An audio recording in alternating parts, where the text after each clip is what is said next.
Swell of the summer hits Hawaii.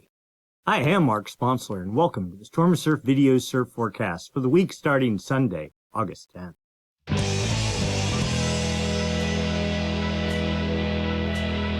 Stormsurf, waves, weather, buoys, altimetry, snow, temperatures, El Nino, weather analysis, essential data for outdoor people, all the time, no hype. If you enjoyed the video, give us a thumbs up. If you haven't subscribed, please subscribe. Click the Stormsurf icon down in the lower right-hand corner of your screen. If you have a comment or question, write it up down below. We'd be happy to answer. And if you'd like to make a small contribution to the cause, you may hit the super thanks button down below, the heart with the $sign in it. With that, I'd like to thank the folks that donated last week. Coach Nate, Tim Caston, Graham Coupland, Grey Goose, E. Slate, B. Nadine, and Evolution Moto. Almost all these are our longtime contributors. Super much appreciated. Thank you. And now with that, let's get to work. We'll start by looking at significant wave heights around the planet. Starting in the North Pacific, not a whole lot going on. Hurricane Henriette getting wound up a little bit here northeast of Hawaii. Another system south of Japan, but as expected, nothing there. The South Pacific, a rather quiet pattern after a pretty active past week and a half or so. We're going to dive into all the details around what has happened and what is still to come. But we see an area of 22-foot seas there and a couple scattered areas of 20 to 22-foot seas. Nothing to get too excited about. North Atlantic, pretty quiet as one would expect this time of year. There is a low pressure system off the northeast coast here that is generating a little bit of swell that has pushed into the wave-starved east coast of the United States. South Atlantic for the moment, 24-foot seas, roughly maybe 25-foot seas, right off the Antarctic ice shelf there, but not a whole lot going on. Indian Ocean, same deal, kind of quiet for the moment. All right, let's go dig into the details. But before we get started, let's go take a look at current conditions. We're going to use the buoys. And by the way, yes, finally, the new buoy server that I talked about starting maybe 2 years ago, it's actually up and running and in production now. This is data from that server. The old server is still running in parallel in the background. I don't dare touch anything while there's a major swell going on for fear that something might break. But once things settle down, I'll officially decommission the old server, and the new one will be the dominant one from here moving forward. All right, we're looking, we're going to start up in the Pacific Northwest. Grays Harbor buoy number 036. This is at the border there between Oregon and Washington. We're looking at all the energy that's hitting that buoy all the way up from 33.3 second period energy, super strong energy. There is nothing going on there. The whole way down to 5 second period, pure wind chop. You see a little hint of southern hemi swell trying to move into Oregon, with 0.4, 0.5 of a foot of energy between 18 and 20 seconds and some other energy the whole way out to 25 seconds. But the dominant swell is pure, just like wind swell, 7 second period, just looking at the spectrum here. Let's see what the algorithm says. 3.6 feet at 7.8 seconds from 286 degrees, making surf at about 5 to waist high. Secondary swell, 1.7 feet at 11 seconds. You see the long period energy doesn't even register. It's not even big enough. And the secondary swell is 1.8 feet. So the long period swell is something less than that. Down to Northern California. Unfortunately, the Point Reyes buoy, that was kind of my favorite buoy. It is down. It's been down since the end, like the 28th of July. I hope CDIP is somehow able to resurrect it. And you saw probably if you were looking on the wind site about issues around lack of funding or potential cuts in funding and maybe reduction in the number of buoys and all that. Not good for us or anybody that spends any time on the ocean. I'm hoping that 029 comes back. But we're going to go down to Point Sur buoy. This is south of Monterey Bay. And it's good for southern hemi swells. And you can clearly see a good pulse of energy in the 18 second period range right now, 1.7 feet in this one band. You see energy the whole way out to 25 seconds. The algorithm says 2.5 feet at 18.1 seconds from 203 degrees. I think it's really more like 218. There's multiple swells interacting, so the buoys get confused sometimes. I don't always believe the swell direction on buoys. Anyway, surf heights, 4.4 feet. There definitely was waves today. Just got back. It was fun. Inconsistent, but fun. Then secondary swell, 2.5 feet at 13.7 seconds from 207 degrees, and adding some additional energy in about the 3.5 foot range. Down to Southern California, the Point Loma South buoy, 191 there off of San Diego. Same sort of profile that you see even, when you see this energy going from 14 seconds to 20 to 22, that's typically either a very local storm with this is not, or multiple storms interacting, multiple swell trains actually interacting. But a good amount of energy here. You get the general idea. Primary swell, 2.6 feet at 17.8 seconds from 189 degrees. Again, surf 4.6 feet. And secondary swell, 2.4 feet at 14.4 seconds from 184 degrees. Surf in the 3.5 foot range. Over to the South Shore, we're going to Oahu. I'm going to the Barber's Point buoy because it got slammed pretty good yesterday on Saturday. Buoy number 238. Current conditions, we see a spike of energy here at 15.4 seconds, 2.2 feet. Pure swell, 3.6 feet at 14.8 seconds from 191 degrees with some other secondary energy. So this is the calculated swell height, and you can see into last night almost one reading that theoretically made, I'll say, a wave at 10-foot Hawaiian. But you see in the afternoon yesterday, consistently, call it 7.5 to 8 foot Hawaiian sort of thing. Let's go down. We can actually, let's see if I can get this sized in here. Here's the primary swell. So I'm going to go current. Here we are, 3.6, 14.8. We're going into this morning, but I'm going to go into yesterday, right, like late afternoon. 4.6 at 16.2 seconds, 5 feet at 16 seconds, 5.2 at 16, 5.6 at 16. This is probably about sunset yesterday. And then late last night, a 6.1 at 15.8 seconds, getting you that 9.7 foot Hawaiian individual wave. No one rode it. It was in the dark, but theoretically it was there, and that was the peak of the swell. So let's go back and do an analysis of what has happened over the past week around the entire planet. We're going to start in the South Pacific. We're actually going back further. We're going back to Wednesday, July 30th. The scale developed south of Tasmania, built to right there, 40.8 foot seas. There's the coordinates. This was on like Thursday morning, the 31st, due south of New Zealand. And it pushed off to the east-northeast. Another system developed behind that south of Tasmania on the Great Circle Path. You'll have to take my word for it. I don't have the image here. But let's see, where did we go? There we go, 40-foot seas, 41-foot seas. Actually, further back, I could have sworn it was even higher. No, it's not showing it. Okay, but that also added into the mix.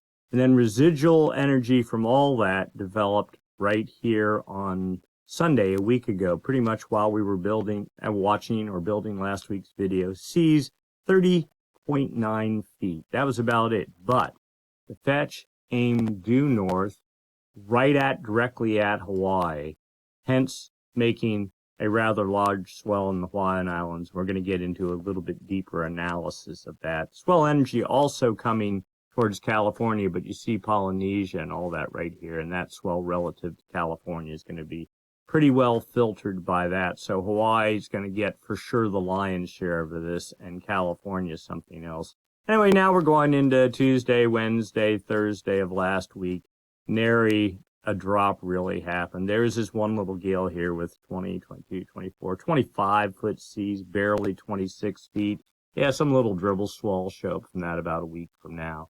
But, or actually into Hawaii a week from now, California maybe about 9 days, but nothing too particularly inspiring from that. And I think we are, 18Z just posted. Okay, we're at current time.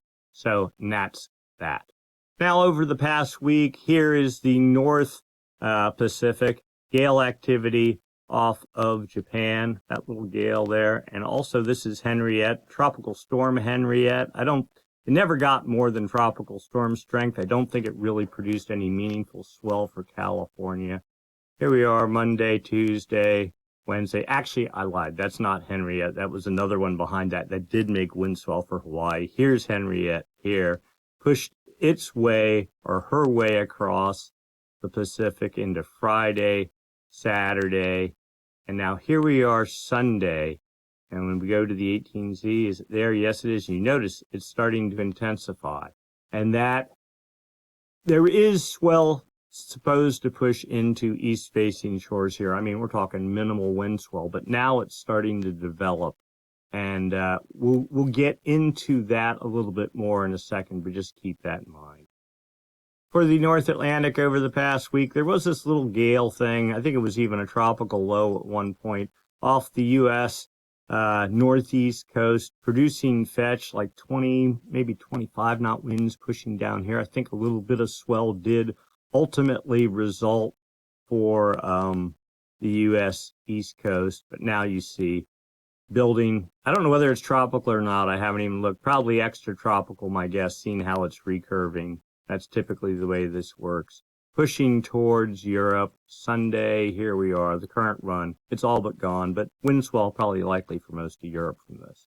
For the South Atlantic, a week ago, two gales, one with 28-foot seas, one with 26-foot seas, all pushing off to the east-northeast. Swell from both of these has already come and gone in Africa. Kind of looking to see anything else in queue. We see 23-foot seas as of Friday night, but even that kind of faded. Local gale pushing in with 24-foot seas to South Africa on this morning, pushing up the coast. That sort of has been the pattern this entire, I guess it's winter for South Africa, for our summer. Local energy pushing up the South African coast. And then the Indian Ocean, a gale with 29-foot seas was southwest of Australia. It made its trek across. And then let's see what else we have here. A series of gales, nothing super organized. I'm really looking for anything with 30-foot seas or higher because that's what gets you the magic 17-second period. Not seeing it, but certainly surf for, Bali, Western Australia and Southern Australia, but nothing huge. We got, let's see, one more frame there. And here we are, current time.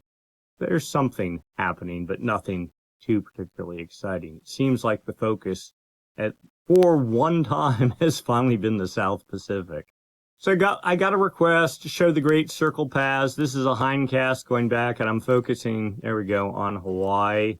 All right, there's New Zealand. This only goes back, what is it, like 8 or 9 days. It doesn't go back the full 2+ weeks. It's just, this tool is kind of difficult to work with, but what we're trying to show is, so there was multiple systems right in here. The cutoff coming into Hawaii is 201 degrees here right along New Zealand. I know you can't really see it there, but then this other gale started developing here, and this was the main event for Hawaii. And there you go, 30-foot seas up the 181 degree path, aim due north, and I think this next frame, you see it actually lift north.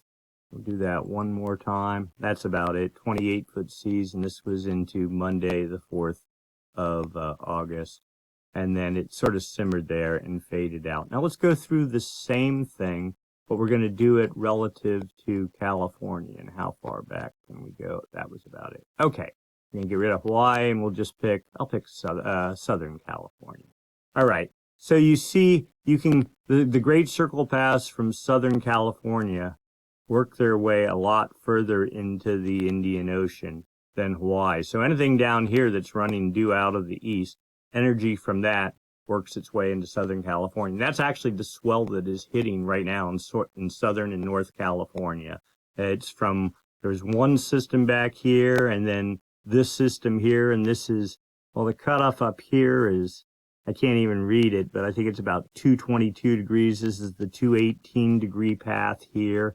And it can sneak right in. The Tahiti and all that is right here. The shadow relative to Northern California starts at about 212, I believe it is, and it's something less relative to Southern California. Anyway, we'll put this into motion, and we'll see the same storm right there Now this is on the, what is that, 208 it says here, 213. I manually calculated it was 209 degrees into Northern California, so it's probably 210 or 211 relative. Well, that's, if this is 213, yeah, about 211 for Southern California. Now the issue is Tahiti hiding around somewhere here, right in the middle of all that. We can put this into motion. Let's see if it even, you can see, there you go. You see the islands right there.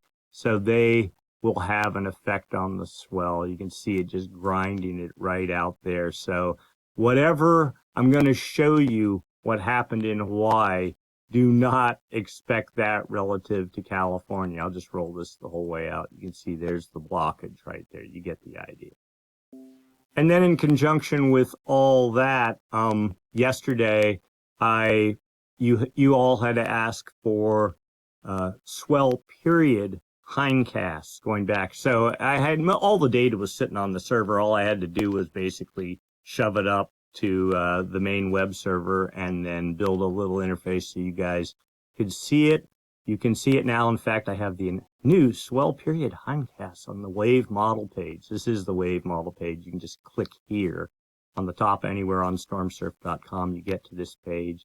To get to those Hindcasts, they're right here. They're the white square for the Atlantic, north and south, all the hemispheric models right here. And I'll click one of them, and here we go. And here we go. This is for the full Pacific, and this is going back to Thursday, the 31st of July. Now, you don't actually see the storm. You just see the period from the energy. And here's the first little swell that was generated. Here's the next one. They're right behind each other, the purples. Now, there's a bunch of other stuff going on, so the period kind of gets obscured.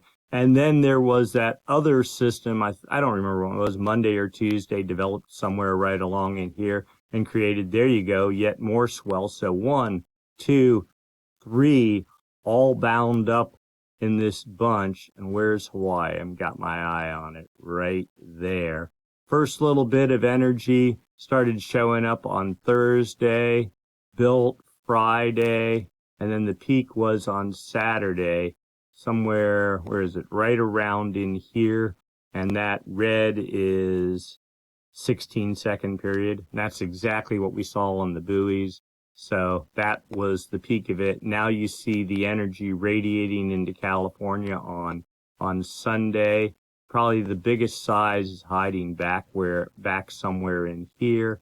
Let's see how far. Oops. This is just a Hindcast, so it only goes to the 18Z run. You'd have to go to the forecast to go look at it. But you get the idea. You can do a replay going back now 2 weeks of all of what's coming, especially if there was like no swell at all, and then all of a sudden there's some bomb storm. You'd see this wall of purple and red coming right at you. So kind of cool. And here's going to be a quick little clip of what happened in Hawaii on Saturday. The green can out here, the outer can, the red can, the inner can, just for a frame of reference. On the big swell in 2022, summer of 22, there were waves breaking outside of this can. But this is just, again, a short little clip if you get the general idea here. I enjoy watching these guys here paddling for their lives. Some of them actually get something out of it.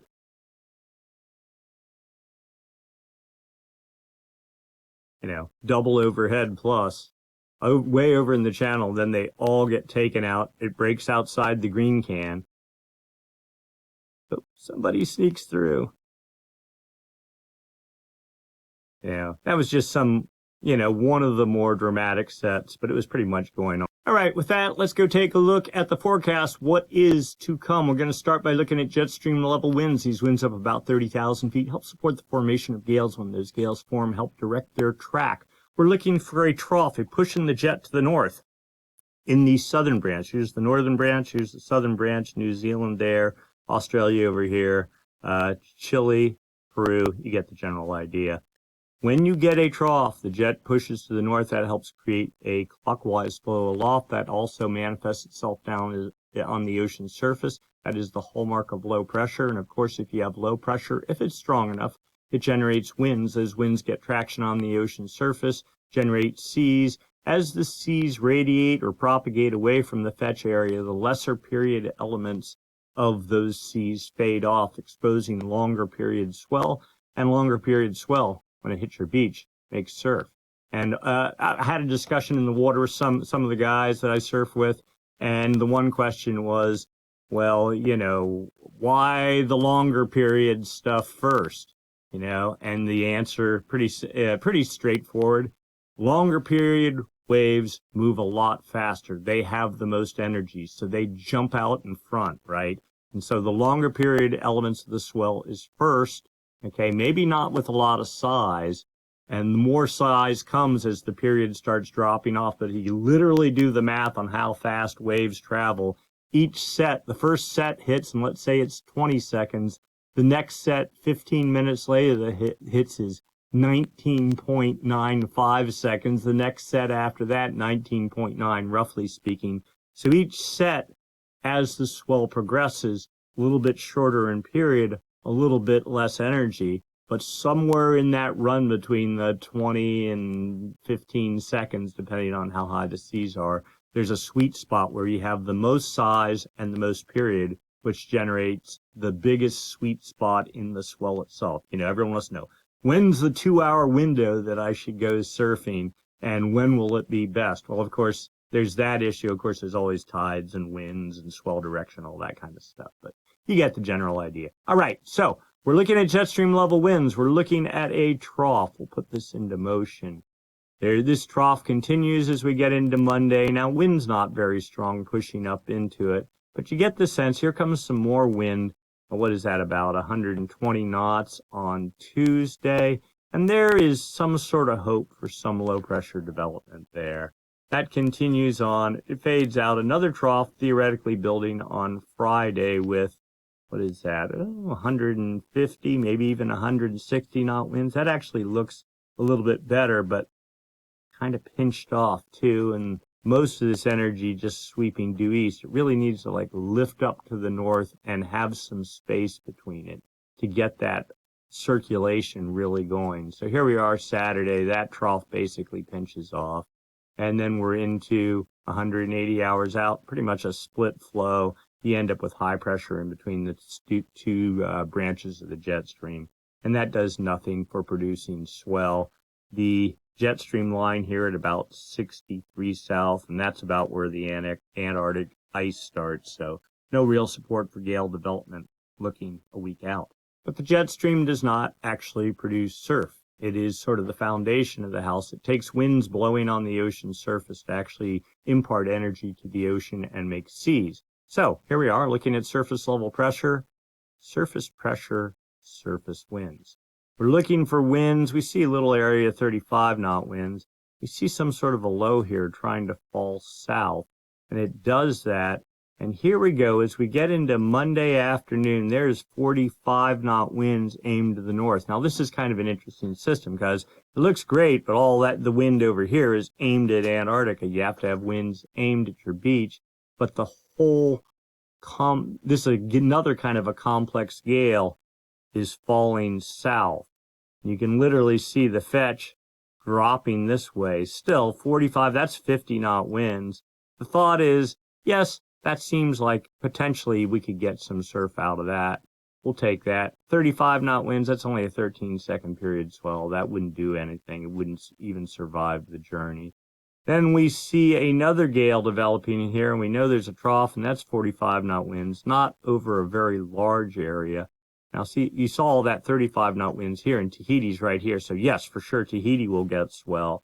And Hawaii will probably get something, too. We'll have to see what sort of seas that generates. But look at this. The whole thing wraps up and boom, most of the fetch pushing right at Antarctica. Put this into motion. Nothing really else out after that. All right, so let's go see what the model says. It goes and takes all this wind data and says, okay, if I have winds like that, and I know what the existing sea state is, let's see what effect those winds have on the ocean surface in terms of generating seas. So here we go. We'll put this into motion. We'll see, here is that first gale falling south. We get a little tiny area of 29-foot seas aimed north, building to 31.2 feet right there. These are the highest seas over this entire domain. This is on Monday night into Tuesday. Seas build to 34 feet, building to 38 feet. as much of it looks like it's aimed south as it is north.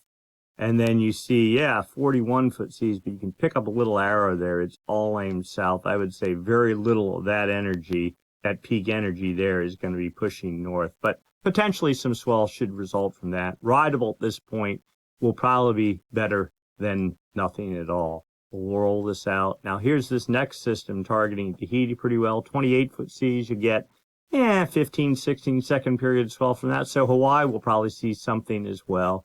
And a little bit of 30-foot seas. Now California, again, if Tahiti's sitting right there, it's like a brick wall just sort of grinding away at any swell that tries to get through the islands there. And you can see it starting to hit. So where are we? We're on Saturday, almost a week out.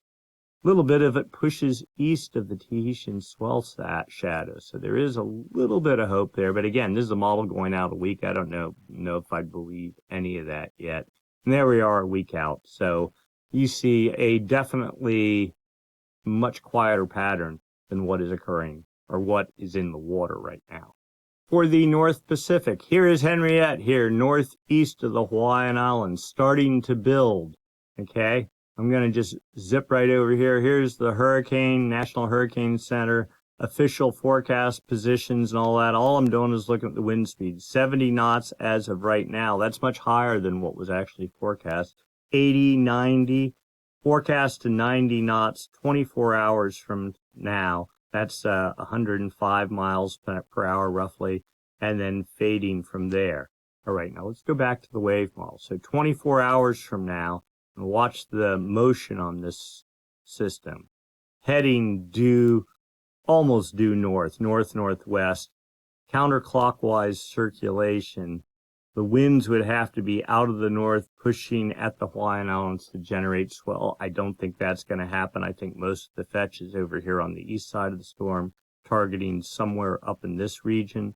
So I would say, yes, the storm's building. It's a hurricane, but I don't think relative to Hawaii, much, if any, swell will result from that, unless it's the swell that is already being generated here or even further back when it was a tropical storm down here somewhere. So modest northeast wind swell for east-facing shores of the Hawaiian Islands. You see it just heads up here and then eventually dissipates. We're on Wednesday, 13th of August. Things go very quiet. Now, here's another thing to consider. Remember how, even a couple of weeks ago, I was still commenting how, God, there's activity here in the far North Pacific. All that has finally settled down. The official start of summer. Normally, all this stuff starts settling down in June, and now it didn't settle down till August. I think what this is saying, or let's say late July, I think what this is saying is the official start of summer in the Pacific Ocean isn't until like right now. Normally in mid-August, I'd be going, all right, I'm looking for tropical systems recurve off of Japan and do their magic, blow up in the Gulf of Alaska or all that. The earliest I've ridden like north, real legitimate, 14-second period north swell is August 15th here in Northern California. I think where I'm heading here is the start of fall is going to be much delayed into California, maybe not even till October or so. I mean, at least we're 6 weeks off the schedule at a minimum.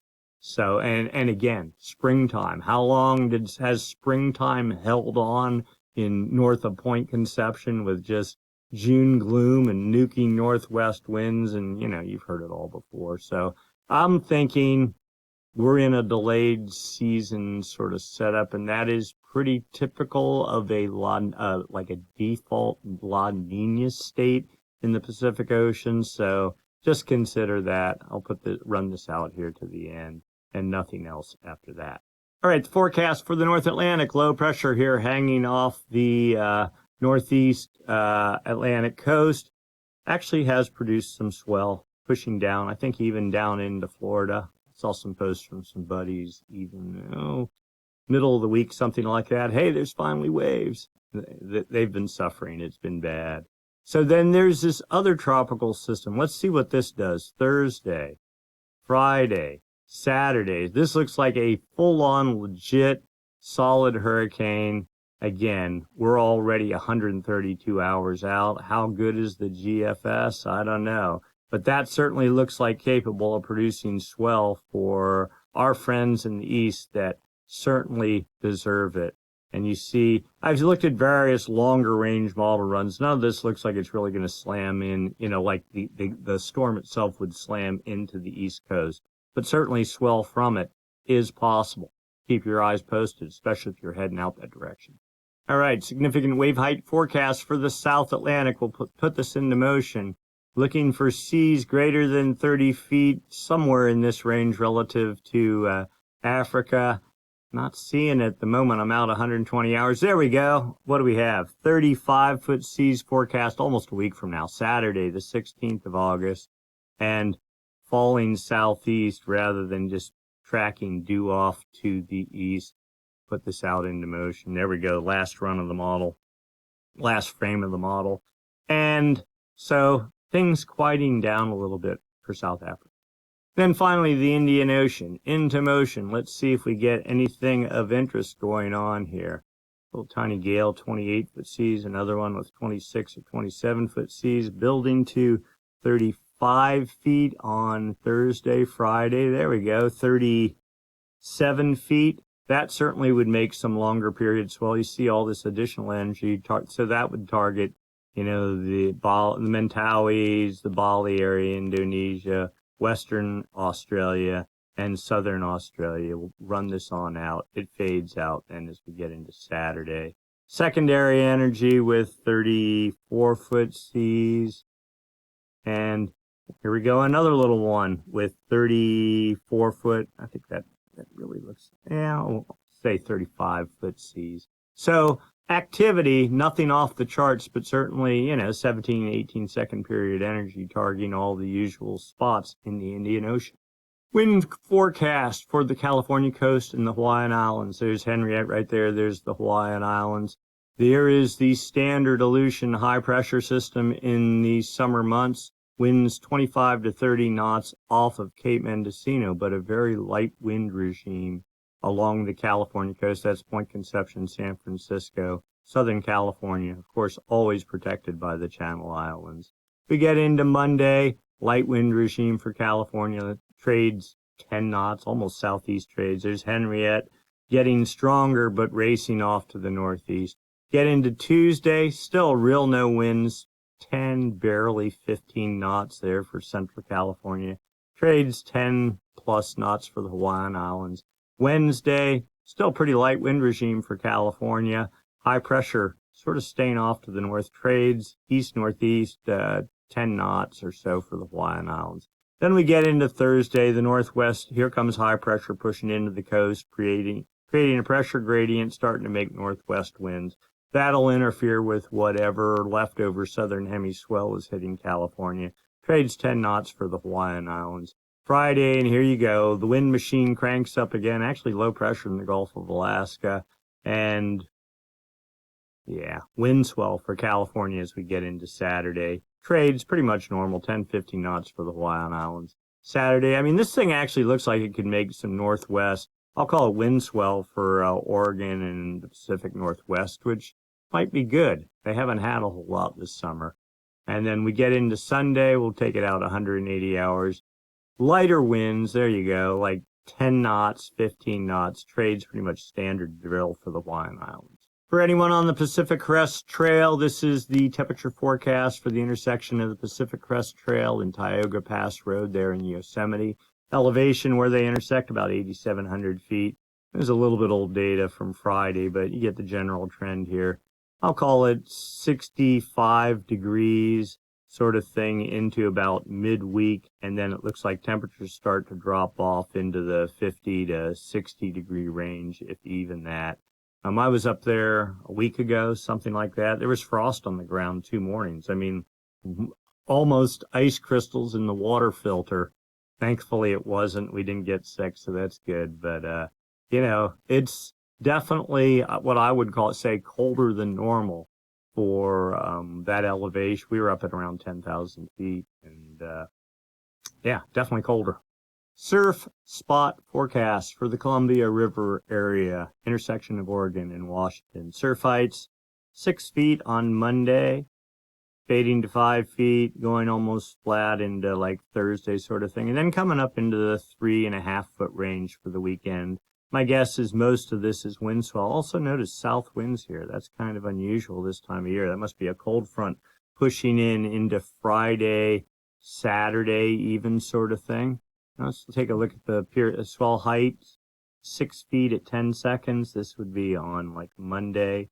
5 feet at 9 to 10 seconds, Tuesday, Wednesday. Things settle down, then they're back up as we get into late Friday and Saturday in the 4 feet at 8 to 9 second period range. So wind swell with south winds and protected breaks. Maybe there'll be something fun to ride at some select locations.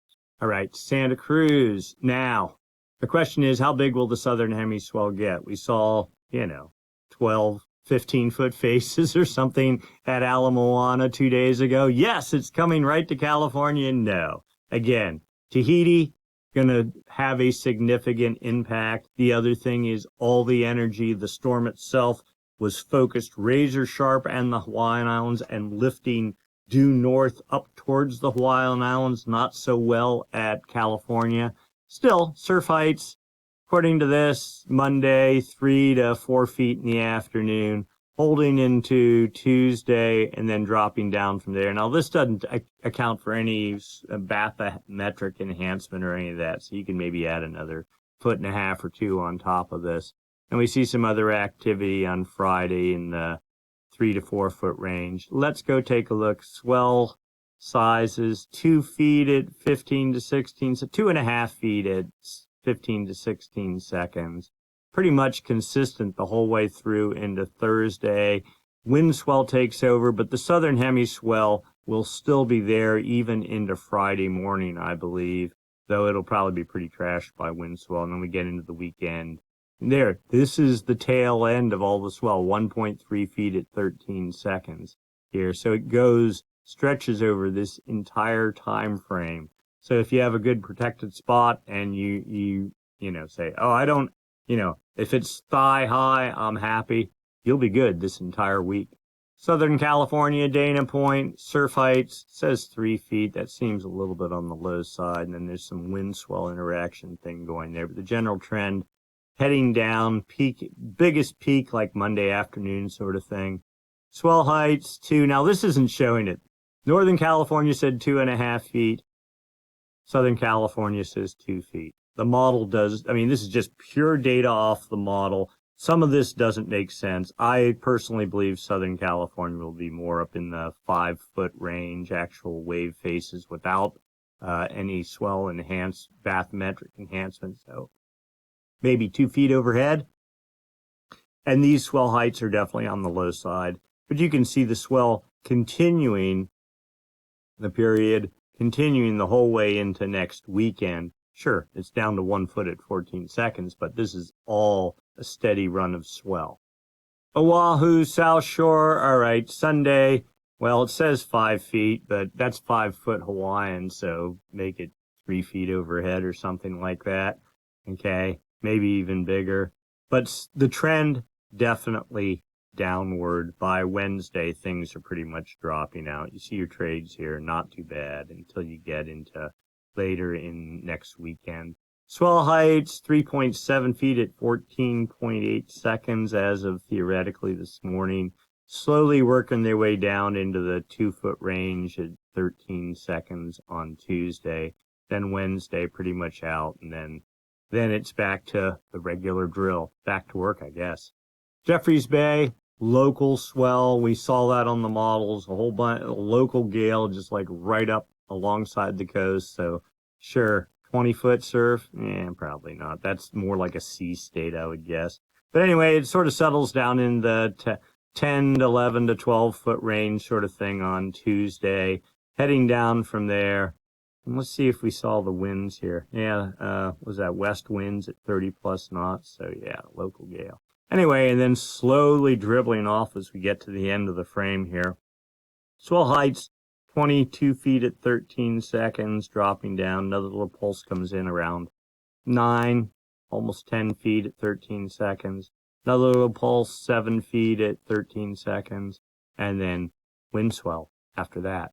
One last stop in Bali. Surf heights, 10 feet forever, slowly fading 7 to 6 to 5 feet. Actually gets down into the small range, then comes back into the 6-foot range as we get into next weekend. Trades, pretty much standard drill. Swell height, 6.8 feet at 15 seconds, fading 5 feet at 13, 4 feet at 12, and then coming back up 4.7 feet at 12 seconds. So just steady, nonstop room perfection. Must be nice. With our remaining time, let's go take a look at the long-term outlook. We're going to focus on the two major weather oscillations that affect the swell production, both in the northern hemisphere and the southern hemisphere. That is the MJO, the Madden-Julian Oscillation, and ENSO, the El Nino Southern Oscillation. We're going to move pretty fast here. I'm just going to cut out some of the tutorial and just try to cram in as much I can, try to keep this right at an hour. All right, we're looking for signs of the active phase of the MJO. We're looking at data from the TAO buoy arrays, a series of buoys strung across the equator. This is the equator here. East Pacific here, West Pacific here. That's New Guinea there, the date line right there. Looking at the arrows, these are trade winds. The stronger the trades, the greater the likelihood of the inactive phase of the MJO. It is the active phase that is the gas to pour on the jet stream to help generate swells and storms. The stronger the trades, the less likely the active phase is over the Pacific. And again, they're the active phase on one side of the planet, the inactive phase on the other, and they rotate west-east around the equator. Trades, so pretty strong here in the East Pacific, moderately strong in the Central Pacific, and moderately strong in the West Pacific. But it is not the actual trade wind speeds, it is the anomaly, the difference from normal for this time of year, literally by the day.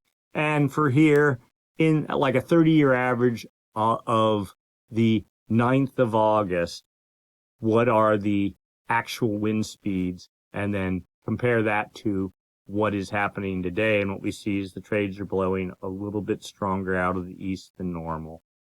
Kind of lightly stronger, let's say, we'll call it neutral over the Central Pacific, and then see the little arrows here, a little bit stronger out of the east in the West Pacific. So all this sort of smells like the inactive phase of the MJOs over the Equatorial Pacific, and the inactive phase does not favor storm production. It is the active phase that is our friend. Let's go look at a forecast going out 14 days. 850 millibar zonal wind anomalies. This is up at about 4,700 feet, a good proxy for what's going on at the ocean surface. This is the whole planet.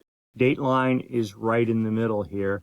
Far West Pacific starts about 135 east. So the area I'm really interested in is the West Pacific. When the jet stream moves over that, if trades are weaker than normal, it feeds energy in the jet stream, and then downstream from that, the helps the jet stream dig out troughs and help support storm development. So the area we're really interested in is right here. We see lots of purples, but unfortunately, purple is stronger than normal trades, much stronger. So that would suggest the inactive phase of the MJ. And you see it even here going back August 5th, July 31st.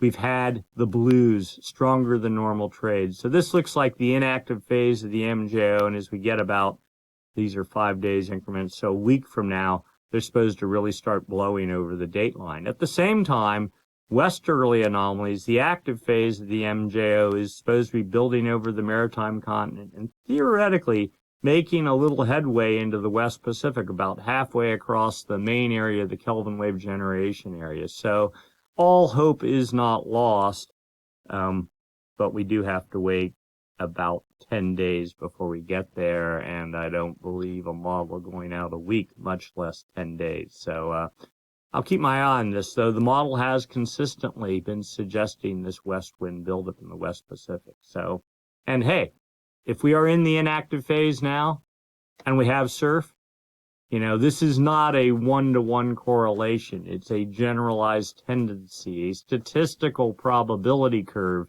not a black and white absolute view of the world.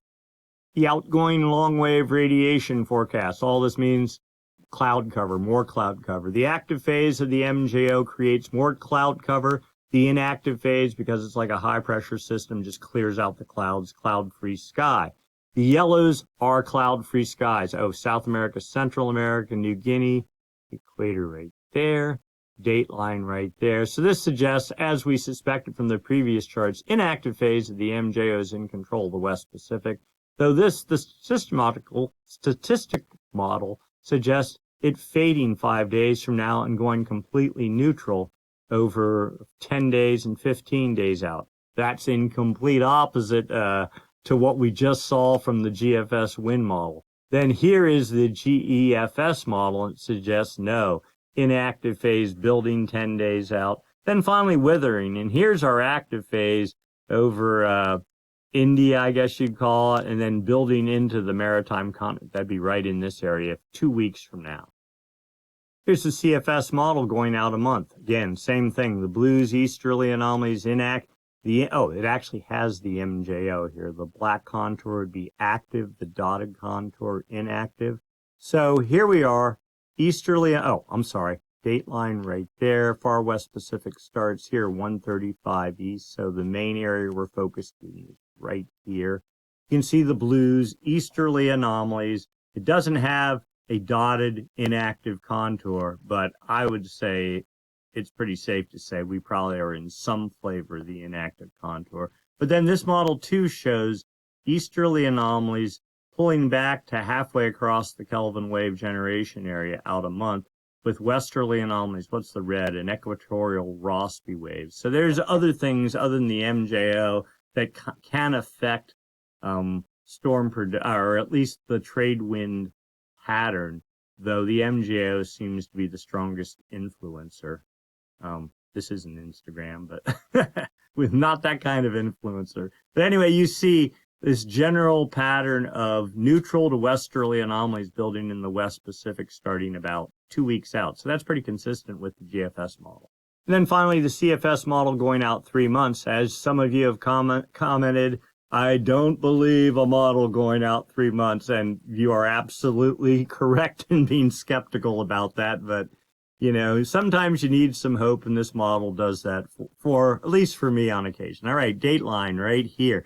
Now the forecast is up here, past performance is down here, and you see, so here's the dateline, the far West Pacific right about here, and you see these, the yellows, westerly anomalies, started making some progress in June, July, and August. Active phases of the MJO, and it almost seems like we were headed towards ENSO neutral. And then you look here, and all of a sudden you see, well, blues and maybe neutral. And then this model's been hyping this big blob of westerly anomalies, filling half the Western Pacific. I think it's always been somewhere. I have to go look back and look at the old videos, but I thought it was always starting somewhere in September. So it's still going with that, though actually, if I recall, it might have even been back around August. Anyway, let's overlay the MJO, see what's going on here. Right, here's active phase of the MJO, the solid contour, all but gone over the Pacific. This is what generated the series of storms, or fed the series of storms that have made the swell that we're looking at right now. Inactive phase, as expected, setting up. We saw the easterly anomalies occurring right now across the Pacific. There's easterly anomalies, or neutral to easterly anomalies. And then not until the end of August do we see the active phase showing up, and this building area of the easterly anomalies being limited. In fact, if you drew a line right down there, it comes to about 150 east. And this sort of seems like the setup for this fall and winter. Westerly anomalies over the far West Pacific, easterly anomalies, and a high pressure over the East Pacific. In fact, let's overlay the low pass filter here. Here we go. All right, the solid contour is like it's a low pressure bias, and you see it already has moved from right at the entrance to the West Pacific as of today, halfway across the Kelvin wave generation area, and it's forecast to hold solid from here on. So this is a major step forward as compared to last year. And the high pressure bias here is your La Nina indicator. 1, 2, 3 contours last spring has faded to 1. Now it's supposed to build to 2 as we get into November. But again, this dividing line here, that's what I'm really keeping my eyes on. If that holds, And this solid line doesn't start retrograding. In fact, if anything, according to this model, it's supposed to build. Then there's going to be this giant area of westerly anomalies and warm moist air in the West Pacific. And when the jet stream comes roaring off for Siberia and hits that, it's going to get supercharged. And then as it blasts across the North Pacific, I think that will set us up for a good for storm protection to about the date line, something like that. Maybe even a point north of Hawaii. But after that, I think all this easterly anomaly thing is going to set up high pressure off of California as we get into the fall and winter. We'll have a great Indian summer, but I'm really worried about rain as we get deeper into the winter months. We'll just have to see how this plays out. Subsurface water temperatures, again from the TAO buoy array, the East Pacific here, West Pacific here. The more warm water that's working its way off to the east, the better the odds for at least a neutral winter. That has not been the case. Warm water has retracted. We'll just look at the data here. The 29-degree isotherm, this is 29 degrees centigrade. It actually backtracked last week, but is now back almost to the date line. The 28-degree isotherm, it backtracked to a couple of degrees. Now it's at 165 west. The 24-degree isotherm, though, it was all this year coming in somewhere around here, has backtracked considerably, suggesting easterly winds stronger than normal, taking warm water here in the East Pacific and pushing it off to the west. As always, it is not the actual wind speeds, it's the anomalies, difference from normal for this time of year. Yeah, we have warm water in the west, little lingering finger of barely warm water in the east, but 4 degrees below normal temperatures here in the central Pacific, I'll call it. And you can see they're trying to work their way up to the surface. This is kind of a La Nina signal, unfortunately. Let's go look at more data. This is satellite enhanced data, same data as above, but you add some satellite data to it. It's painting the same picture. Cooler than, slightly cooler, half a degree max for most of the East Pacific, other than a couple lingering pockets of warming here. And here's your 1, 2, 3, 4. So that's 1, 2, 3, 4. Yep. 3 to 4 degrees centigrade below normal temperatures. So that's, 6 or 7 degrees Fahrenheit below normal. So classic kind of upwelling phase of the Kelvin wave cycle, or supportive of La Nina, presumably. Here's the satellite data itself. South America, Central America, equator, dateline there, New Guinea. Basically, no change from last week. If anything, what was suggesting warmer than normal water subsurface here has all but evaporated now, and it's all looking, and it's only 5 degrees north and south of the equator that really matters here. So you see a general cooling trend out to the dateline right in here, kind of a typical setup for some flavor of La Nina, with all warm water in the west and sort of horseshoeing north and south of what is trades pushing from east to west into the West Pacific. Upper ocean heat anomalies for the past year, West Pacific here, East Pacific here. The blues, colder than normal temperatures. This is the upper 300 meters of the ocean surface. So here was our Modoki La Nina pattern last year into, well, even into this year, into like the early part of April. Then here was this big warm push. We go, we're going to be neutral. Then all of a sudden, like, boom, we went from there. 2 weeks later, we have cool anomalies, and not as big as it was. You see it's sort of shrinking here, but it's still there, and I suspect it's not going anywhere. And if the trades keep blowing, it'll eventually build into some flavor. Hopefully not of this, but the models sort of suggest it will.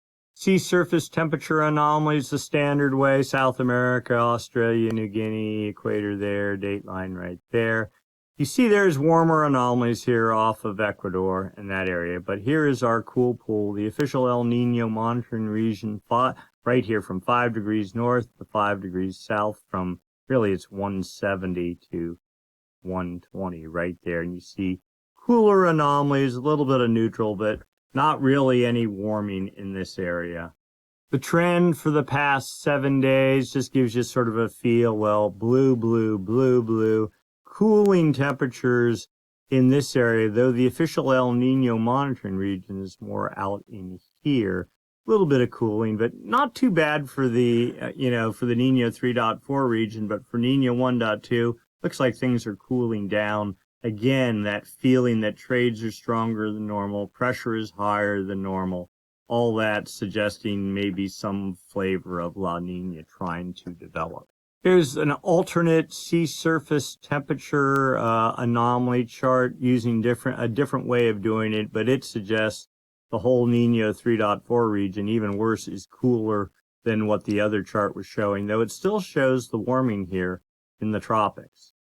And the 15-day sea surface temperature change, instead of 7 days, well, out here in the Nino 3.4 region, on the equator, 5 degrees north, a little bit more blues than there are oranges.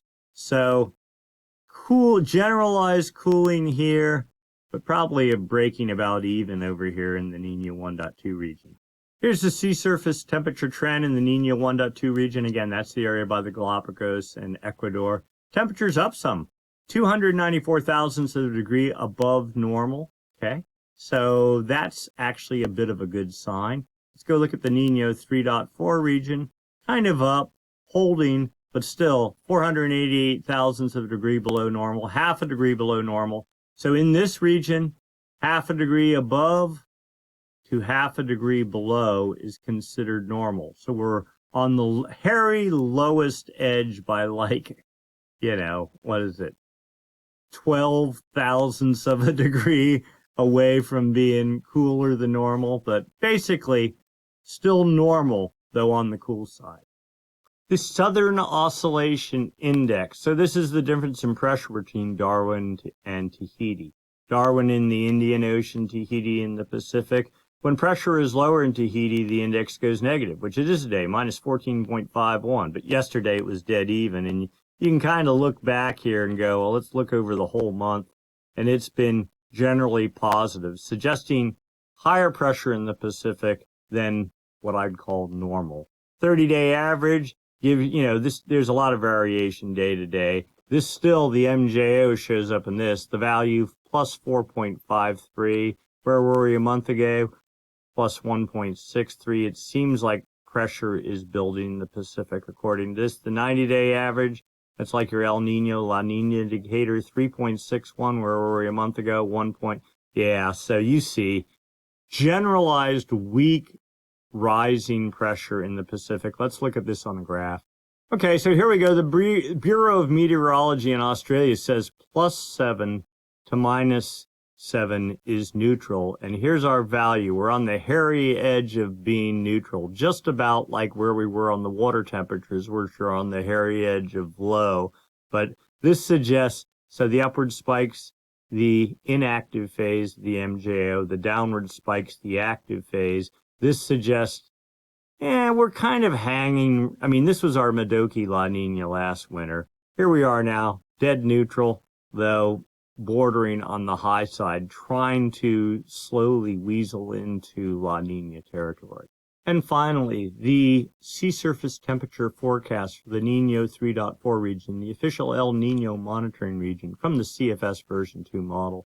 Yeah, July here, we're approaching mid-August, which would be here, and it's showing temperatures. This is a forecast, but down about 1/3 of a degree, which is about right.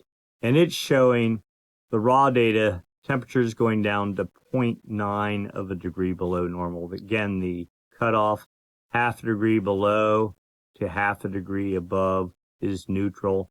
So as we get into September, temperatures starting to fall. We'll see if this actually plays out. I don't think they're even dropping as fast as what this model was initially thinking, but it's still holding, pushing us into some sort of weak flavor of La Nina. Now, it's not a 1-month thing. La Nina is really roughly a 5-month average. So if you go September, October, November, December, January, that's 5 months. The balance here would still put you in some sort of a weak La Nina period. Then after that, you're back to neutral. That's the raw data.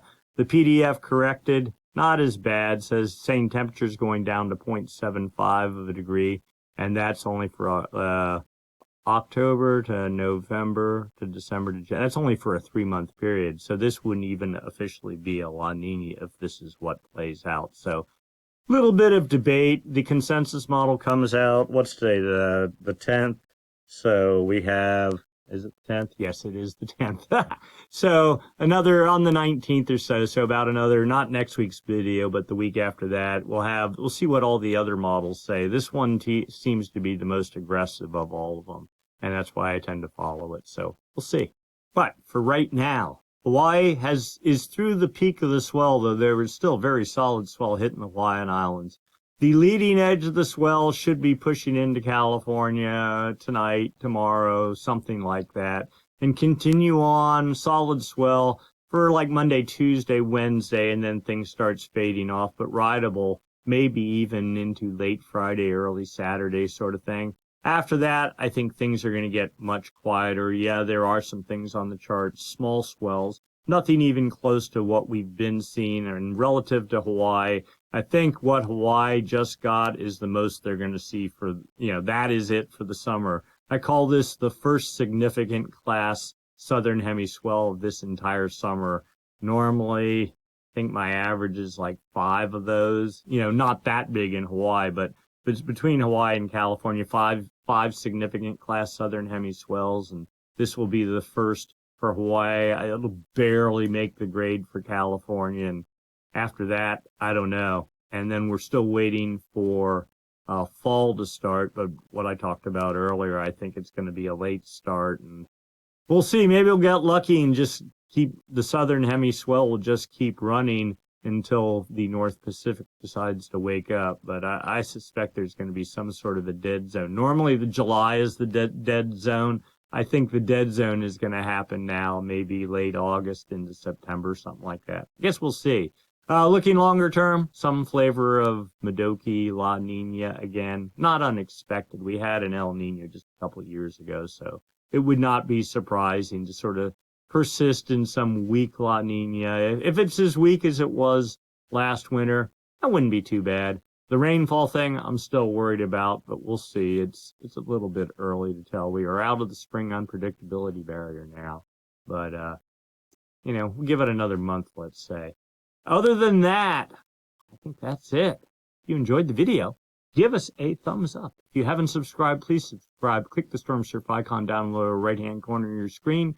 Comments, suggestions, questions, always welcome. We try to reply fairly quickly. And if you'd like to leave a small contribution to help the cause, you may hit the super thanks button down below, the heart with the $sign in it. With that, we are done for this week. We will do it again next week, same time, same channel. Thanks so much for watching.